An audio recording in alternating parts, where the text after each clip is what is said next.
Bismillahirrahmanirrahim. Assalamu alaikum dear students. Today our topic is arguments.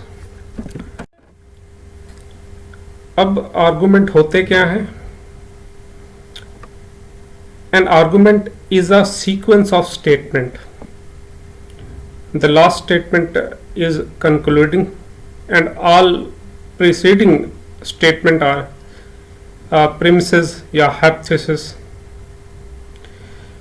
आपके पास क्या होता है कि लिस्ट ऑफ स्टेटमेंट्स होती हैं, ठीक है, और जिसमें लास्ट जो स्टेटमेंट होगी, ठीक है, वो क्या होगी? कंक्लूडिंग स्टेटमेंट होगी, जिसको हम लोग इस सिंबल से रिप्रेजेंट करेंगे।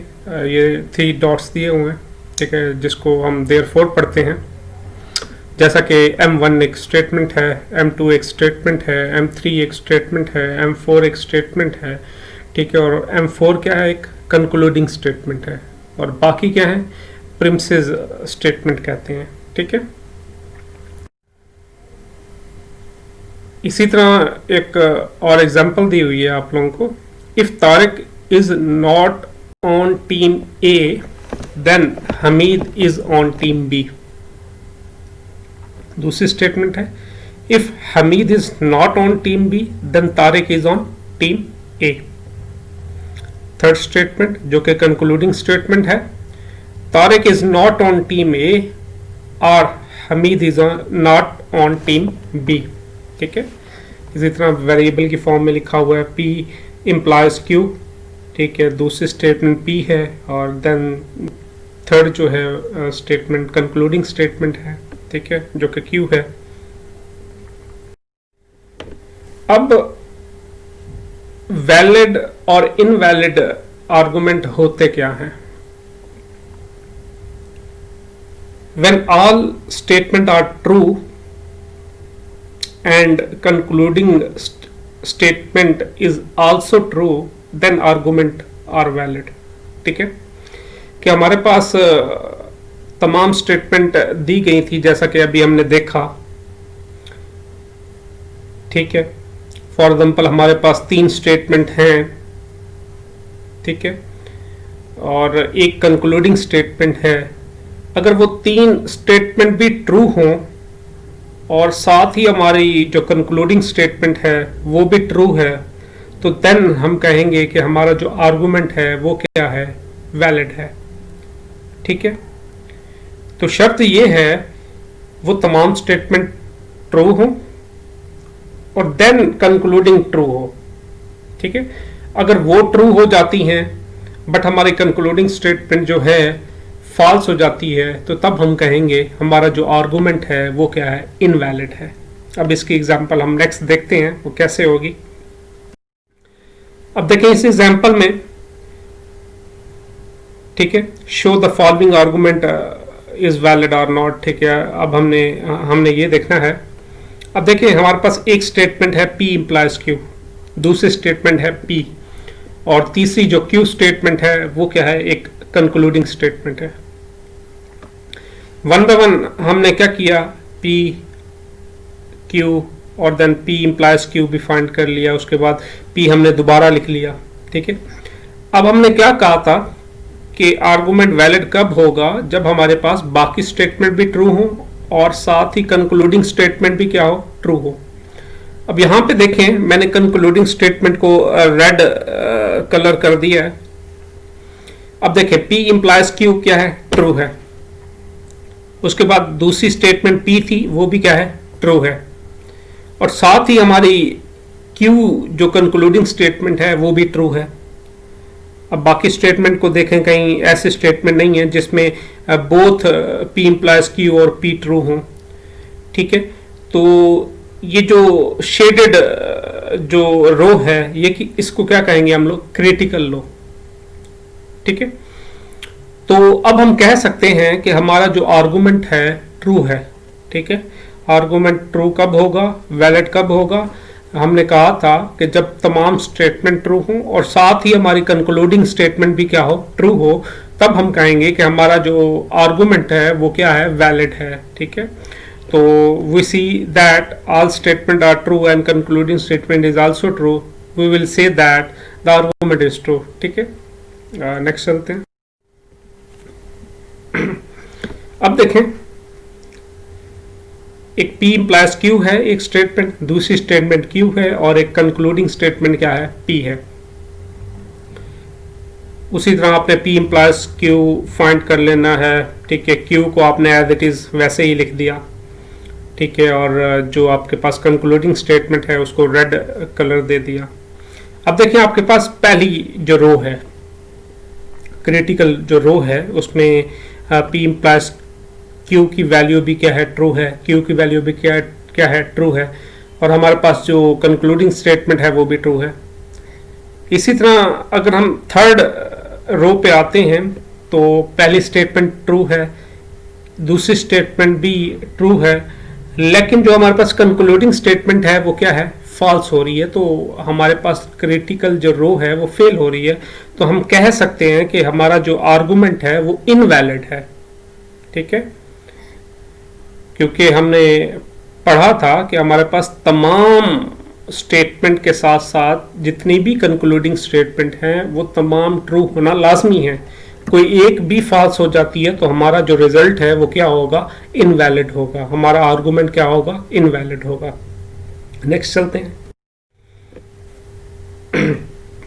ये भी सेम है, उम्मीद है कि ये भी आप लोगों से हो जाएगा इजीली। यहाँ पे जस्ट आप क्या कर दिया है उसने, और एक एक्स्ट्रा दे दी है। ठीक है, तो हमने कहा था कि अगर हमारे पास 3 स्टेटमेंट्स हों तो पहली स्टेटमेंट के लिए 4 ट्रू 4 फॉल्स होंगे, दूसरे स्टेटमेंट के लिए 2 ट्रू 2 फॉल्स।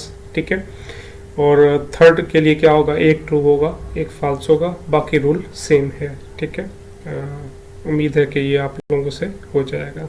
अब नेक्स्ट हम लोग,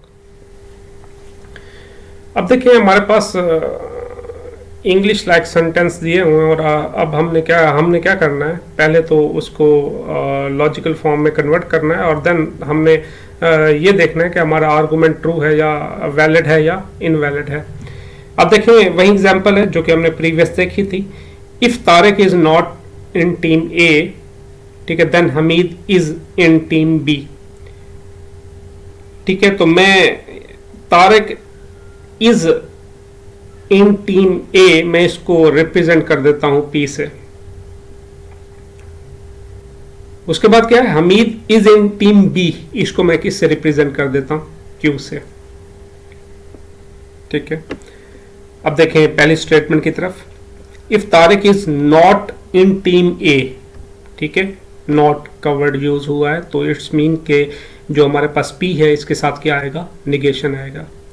देन, ठीक है, इफ देन है तो ऑटोमेटिकली हम एरो साइन यूज करेंगे। Hamid is in team B, तो ये क्या होगा, क्यू। अब दूसरी statement, if Hamid is not in team B, तो नॉट का वर्ड यूज हुआ है। ठीक है, तो हम क्या करेंगे, निगेशन क्यू होगा। ठीक है, then Tariq is in team B, ठीक है, एरो साइन यूज होगा और देन क्या करेंगे हम लोग, पी यूज करेंगे। उसके बाद थर्ड स्टेटमेंट क्या है, कंक्लूडिंग स्टेटमेंट है। Tariq is not in team A, negation क्या होगा, पी, और का वर्ड यूज हुआ है तो हम और सिंबल को यूज करेंगे। Hamid is not in team B, तो निगेशन क्या होगा, क्यू आ जाएगा। अब हमारे पास ये तमाम स्टेटमेंट्स आ चुकी हैं। अब हम क्या करेंगे, इसका एक ट्रुथ टेबल बनाएंगे और देन हम देखेंगे कि हमारे पास जो आर्गुमेंट है वो एक वैलिड है या इनवैलिड है। अब देखें, पी क्यू हमने ले लिया, उसकी स्टेटमेंट्स हमने लिख ली। ठीक है, अब देखिए हमारे पास स्टेटमेंट देखेंगे आया कि ये वैलिड है हमारे पास आर्गुमेंट या इनवैलिड है। अब देखें हमारे पास पहली रो जिसमें निगेशन P इम्प्लाइज Q है, ये भी ट्रू है, और दूसरी statement negation Q implies P, ये भी ट्रू है। ठीक है, उसके बाद जो कंक्लूडिंग स्टेटमेंट है, ठीक है, निगेशन P और निगेशन Q, बट ये क्या है, फॉल्स हो रहा है। तो ऑटोमेटिकली हमें बाकी देखने की ज़रूरत ही नहीं है। ठीक है, अगर एक भी फॉल्स होता है तो ऑटोमेटिकली हमारी जो क्रिटिकल रो है वो फेल हो जाती है और हम कह सकते हैं कि हमारा जो आर्गुमेंट है वो क्या है, इनवैलिड है। उम्मीद है कि ये भी आप लोगों को समझ आ चुका होगा।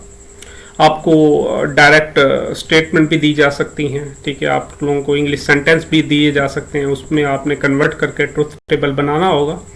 उम्मीद है कि आप इजीली बना लेंगे। उसके बाद अब ये एग्जांपल है, if I got an Eid bonus I will buy a stereo. ठीक है, तो if I got Eid bonus, इसको मैं किससे रिप्रेजेंट कर देता हूं, पी से। आई विल बाय अ स्टीरियो, इसको क्यू से मैं रिप्रेजेंट कर देता हूं। If I sell my motorcycle I will buy a stereo. ठीक है, तो आर को मैं क्या कर देता हूं, आई सेल माई मोटरसाइकिल, इससे मैं रिप्रेजेंट कर देता हूं। अब वन बाय वन मैं क्या करता हूं कि लॉजिकल फॉर्म में कन्वर्ट करता हूं। अब देखें, I got an Eid bonus I will buy a stereo, तो ये क्या होगा, पी इम्प्लाइज क्यू हो जाएगा। उसके बाद दूसरी स्टेटमेंट है, if I sell my motorcycle I will buy a stereo. ठीक है, तो ये क्या था, आर था, आर इम्प्लाइज क्या होगा, क्यू हो जाएगा। उसके बाद थर्ड स्टेटमेंट क्या है, कंक्लूडिंग स्टेटमेंट है, if I get an Eid bonus. ठीक है, आपने पी लिख लिया। उसके बाद क्या है, और का सिंबल यूज हो रहा है, तो आप लोग और लिख देंगे। आई सेल माई मोटरसाइकिल, उसके बाद आर आ जाएगा। ठीक है, देन, ठीक है, अब देखें इम्प्लाइज यूज होगा, if then I will buy a stereo, तो ये क्या हो जाएगा, क्यू हो जाएगा। तो आपके पास ये तीन स्टेटमेंट्स आ चुकी हैं। अब आपने क्या करना है, इनका ट्रुथ टेबल बनाना है और आपने देखना है कि आया कि हमारे पास जो आर्गुमेंट है वो वैलिड है या इनवैलिड है। ठीक है, नेक्स्ट चलते हैं। अब देखें, ये आप लोगों के पास उसी स्टेटमेंट्स का एक ट्रुथ टेबल है जो कि हमने बना लिया है। अब देखें, हमारे पास P इम्प्लाइज Q एक स्टेटमेंट है, R इम्प्लाइज Q दूसरी स्टेटमेंट है, और कंक्लूडिंग स्टेटमेंट मेरे पास क्या थी, P R और, ठीक है, इम्प्लाइज Q। अब हम देखते हैं कि पहली स्टेटमेंट भी ट्रू हो रही है। ठीक है, उसके बाद मैंने रेड शेडेड में दिए हुए हैं जो जो ट्रू हो रहे हैं। ठीक है, अब ये दूसरी क्रिटिकल रो भी ट्रू हो रही है। इसी तरह देखें, सारी क्रिटिकल रो क्या है, हमारे पास ट्रू हो रही है। तो हम कह सकते हैं कि हमारे पास जो आर्गुमेंट है वो क्या है, वैलिड है। उम्मीद है कि ये भी आप लोगों को समझ आ चुका होगा। अब ये टास्क हैं, आप लोगों ने क्या करना है, इनको वन बाय वन सॉल्व करना है। ये भी टास्क है, ये भी टास्क है। उम्मीद है कि आज का लेक्चर आप लोगों को समझ आ चुका होगा। ठीक है, ओके, अल्लाह हाफिज़।